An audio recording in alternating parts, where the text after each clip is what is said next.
In the midst of the realities happening at the moment, all I keep wondering lately is, why did the Nigerian government imprison Mazi Nnamdi Kanu? Sincerely speaking, Allah between God and man. Because let's look at it.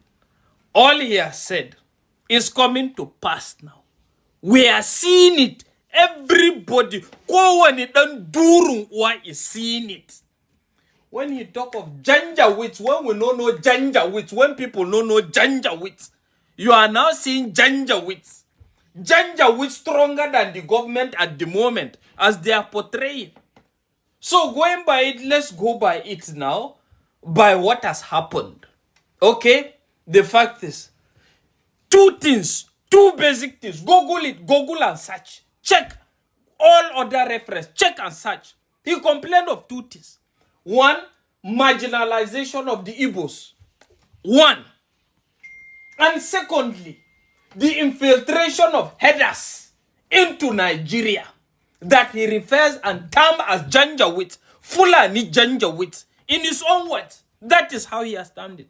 Marginalization now. We're still talking about marginalization now. That is why when you go to the north now, it's very hard for you to sell Peter Obi, despite the fact that I'm not of that political affinity or whatever I believe is bringing about change or whatever. But the fact is, you can't sell Obi in the north now because there's a narrative that has been passed decades after decades in regards who an Igbo man is. And that is exactly happening till today.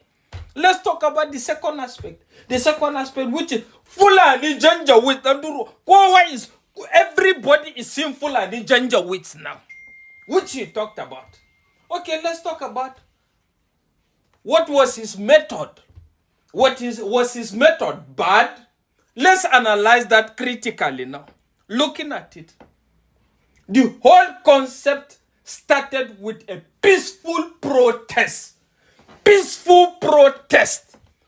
Until Buhari decided to launch Operation Python Dance. Check it if I'm lying.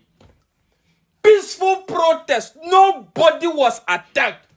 Until the government of Buhari decided to now approach it irrationally. And as a result of that, still what can they use to hold against him? Was in regards when he got a call in regards how the police and the army were intimidating them. And he said they should fire back at them too. So, sincerely speaking, in my own concept, I don't know how that can be termed as terrorism. But at the end of the day, this is what it has turned out to be. Imagine you having a peace, because take it or leave it. Not just in Nigeria, even in developed nations, when security operatives launch an aggressive attack on people, Allah, the people return back aggressively.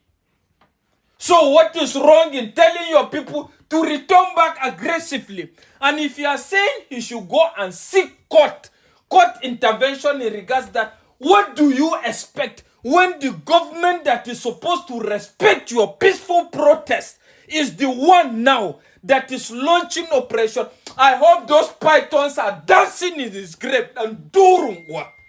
Allah, I'm telling you, because there would have been a better way to settle this or whatever through negotiation and other means.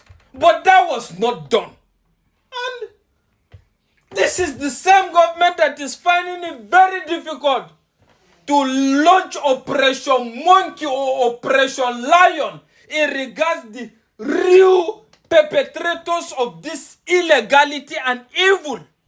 And let's look at it.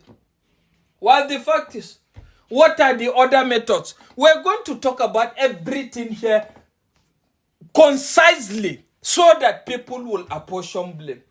The next thing now is a sit-at-home order was initiated. A sit-at-home order that as a result of that, a lot of people's rights were violated. Right? Which is of a truth. And a lot of lives were lost as a result of that. But how did you use that now to tie to him because he created Eastern security networks without you actually having a person that you have brought now to say it's as a result of Eastern security network that this man have created, that he told us that when people come out now that we should finish them or we should unalive them. You could not tie that.